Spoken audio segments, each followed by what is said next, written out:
Kajian hati.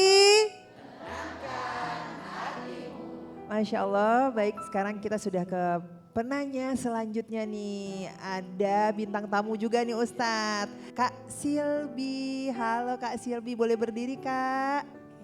Assalamualaikum Ustadz. Waalaikumsalam warahmatullahi wabarakatuh. Ya perkenalkan saya Silbi, saya mau bertanya. Saya mau bercerita dulu tentang kehidupan saya beberapa tahun ini. Pada tahun 2020, qadarullahnya saya bercerai dengan suami saya. Saya memiliki 2 putra dan saya pun harus terpisah dengan anak saya yang kecil gitu. Terus pada saat itu dia usianya 2 tahun. 3 tahun kemudian papa saya meninggal secara mendadak. Dan di situ mulai saya tuh ngerasa seperti nggak menerima karena saya kan sempat berdoa ya sama Allah tuh untuk tidak diambil gitu papa saya sampai melihat saya bahagia kembali. Dan di situ saya seperti tidak meyakini atau seperti sempat marah sama Allah gitu, kenapa ya padahal doa saya seperti itu, hanya seperti itu gitu, tapi kenapa Allah tuh kok mengambil papa saya, seperti tidak menerima saya. Dan perjalanan saya menuju 5 tahun ini, setelah papa saya diambil, anak saya juga, saya terpisah sama anak saya yang kecil. Saya pun mendapatkan di dalam pekerjaan saya, di rezeki saya itu, anak saya kan sempat menegur saya, karena kan sebelumnya memang saya pernah berhijab. Akhirnya saya harus lepas hijab untuk mencari nafkah gitu. Karena itu cara tercepat pada saat itu Ustadz. Saya sempat tidak meyakini lagi gitu dengan yang namanya hijab.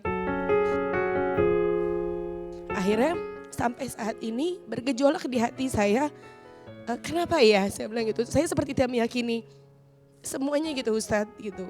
Karena kok banyak sekali gitu loh yang terjadi sama saya gitu, papa saya, padahal doa saya sangat singkat. Pertanyaan saya Ustadz, apa salah saya berdoa seperti itu gitu, dan bagaimana cara saya untuk meyakini diri saya lagi untuk saya kembali berhijab kembali Ustadz. Apa doa yang dipanjatkan waktu itu? Pada saat saya bercerai, saya cuma bilang sama Allah tuh, ya Allah jangan ambil orang tua saya sampai melihat saya kembali lagi untuk bahagia gitu. Maksudnya berumah tangga kembali dan melihat anak dan cucunya tuh bahagia gitu loh Ustaz. Terus saya merasa udah 40 hari tahajud gitu pada saat saya bercerai, kenapa kok anak saya dipisahkan sama saya di pengadilan itu yang kecil berumur 2 tahun gitu. Kenapa gitu, jadi saya seperti kayak gak meyakini lagi gitu loh Ustaz.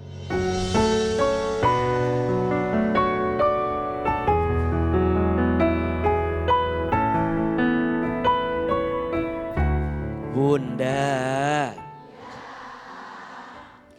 kita harus belajar memahami bagaimana cara Allah menjawab doamu. Yang pertama, ditenangkan hatimu.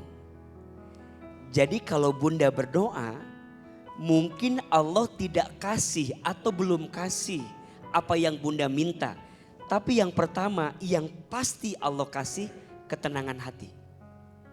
Maka saat Bunda menengadahkan telapak tangan, berdoa kepada Allah, hakul yakin jaminan pertama yang Allah kasih apa? Hati yang tenang. Yang kedua, ketika kita berdoa yang Allah kasih dari doamu apa? Diperbaiki hubunganmu dengan Allah. Sebagaimana di surat Al-Baqarah ayat 186. Wa iza sa'alaka ibadi anni fa inni qarib ujibu da'watad da'i idza da'an falyastajibu li wal yu'minu bi la'allahum yarshudun. Dan apabila mereka bertanya, di mana Allah itu? Katakan, Allah itu dekat. Maka saat kita berdoa, bukan hanya tentang doa kita, tapi tentang hubungan kita dengan Allah yang sedang diperbaiki. Yang ketiga, Allah hapuskan dosa kita. Jadi saat kita berdoa, Allah hapuskan dosa kita. Dan yang keempat, ini poinnya. ketika kita berdoa, Allah cukupkan kebutuhan kita. Ingat, bukan keinginan, tapi apa? Kebutuhan. Doa itu meminta, bukan memaksa.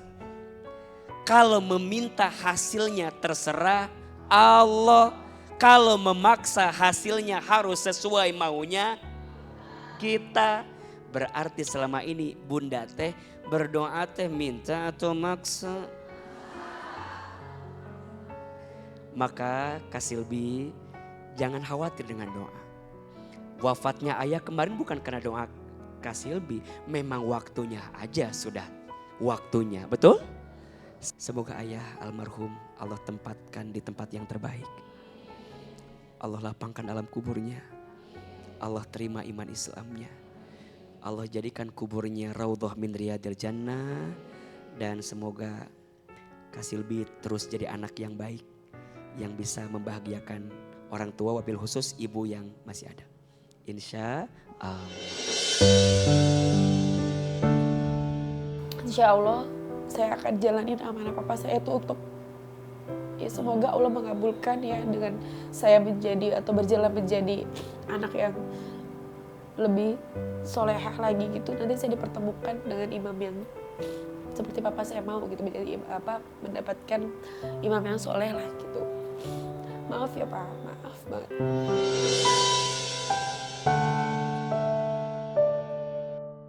Kajian hati.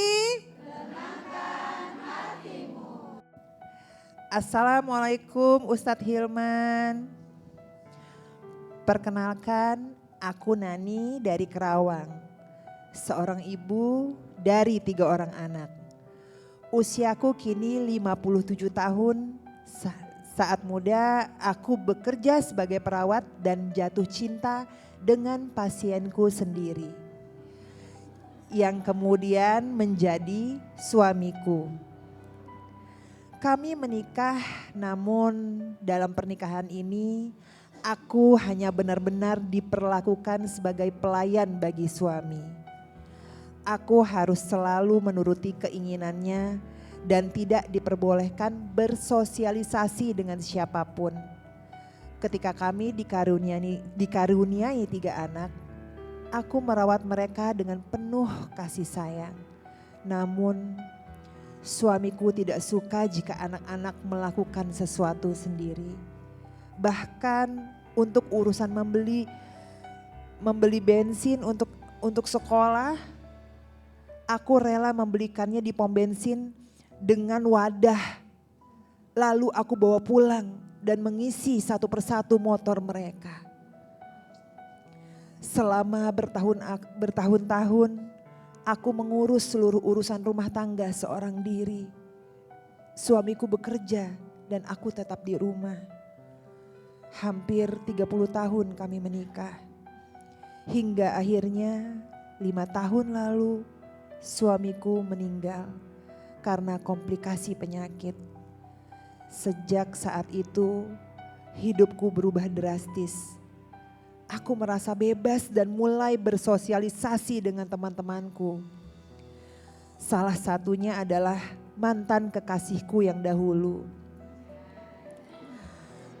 Anak-anakku juga memberikan ponsel baru karena sebelumnya selama menikah aku tak pernah diizinkan memiliki ponsel. Namun yang tak kusadari, ponsel tersebut ternyata sudah diretas oleh ketiga anakku. Mereka memantau seluruh komunikasi diriku dan temanku, termasuk dengan mantan kekasihku. Tetapi aku tak menyangka bahwa kedekatan itu menjadi petaka bagiku. Ketiga anakku langsung menyimpulkan bahwa apa yang aku lakukan adalah sesuatu yang najis dan menjijikan. Aku merasa tak dihargai lebih dari itu. Mereka bersekongkol untuk mengusirku dari rumah. Aku hancur dan sakit hatiku, Ustadz. Aku bertanya pada diriku, apakah perjuanganku selama ini sia-sia? Apakah ini balasan yang aku dapatkan karena saat muda dulu aku jarang pulang dan bertemu dengan ibuku. Karena pekerjaanku sebagai perawat yang selalu standby di rumah sakit. kini ibuku masih hidup. Meski sudah sepuh, alhamdulillah beliau mau menampungku. Sudah 5 tahun berlalu, namun anak-anakku tidak pernah mengajakku kembali atau meminta maaf padaku. Aku juga sudah meminta maaf pada anak dan ibuku. Namun aku masih bertanya-tanya, inikah karma yang aku dapatkan? Padahal selama ini aku selalu setia dengan keluarga dan tidak pernah menentang omongan suami atau ibuku. Tapi mengapa justru anak kandungku sendiri memperlakukanku seperti ini, Ustadz? Wassalamualaikum warahmatullahi wabarakatuh. Bunda, sebelumnya terima kasih untuk Bunda di rumah yang sudah mengirimkan pertanyaan. Banyak kisah yang kita terima dari Bunda, yang kemudian kita bahas di kajian hati, termasuk kisah kita hari ini. Ada seorang ibu yang kemudian harus mengalami persoalan dengan anak-anaknya, dengan segala cerita kehidupannya. Pertama, tidak ada satupun yang terjadi dalam hidup ini illa biiznillah, kecuali atas izin Allah. Apakah yang kita terima saat ini disebabkan karena ulah perbuatan kita di masa lalu? Bisa jadi iya. Quran surat Asy-Syura ayat 30. A'udzubillahi minasyaitonirrajim. Wa ma asabakum mim musibatin fabima kasabat aydikum wa ya'fu an katsir. Dan apa-apa yang menimpamu itu disebabkan karena ulah tangan perbuatanmu. Dan Allah sedang menghapuskan, memaafkan segala kesalahanmu. Wa ma asabaka min hasanatin faminallah. Wa ma asabaka min sayyi'atin famin nafsik. Dan apa-apa yang menimpamu itu baik dari Allah. Dan apa-apa yang menimpamu buruk itu disebabkan karena ulah tangan perbuatanmu. Maka satu Bunda sayang yang bertanya, taubat, minta ampun. Kalau apa yang Bunda terima saat ini karena kelakuan Bunda, karena ulah perbuatan Bunda masa lalu, bertaubat, minta ampun. Semoga taubatnya Bunda menggugurkan dosa yang pernah dilakukan. Yang kedua, anak tidak dibenarkan untuk mengusir orang tuanya, membenci orang tuanya. Yang dibenci itu bukan orang tuanya, yang dibenci itu kesalahan orang tuanya. Benci kesalahannya, tapi jangan benci orangnya. Benci perbuatan dosa, tapi jangan benci orangnya. Tetap siapkan ruang di hati untuk memaafkan orang tua kita. Betul? Apalagi harus mengusir. Usia beliau udah 57 tahun, menjelang 60, tentu berat sekali.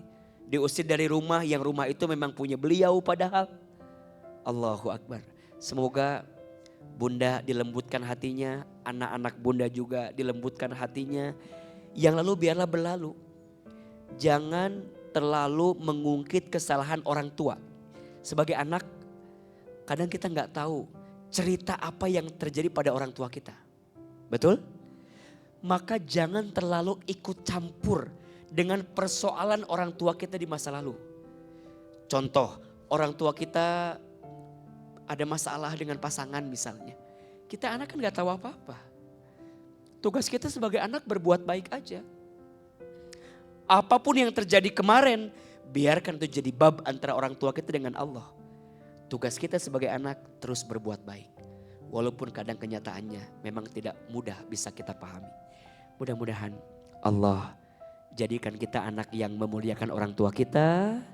Dan kita semua dijaga oleh Allah agar tidak berbuat buruk yang menyebabkan keburukan di masa yang akan datang. Insya Allah.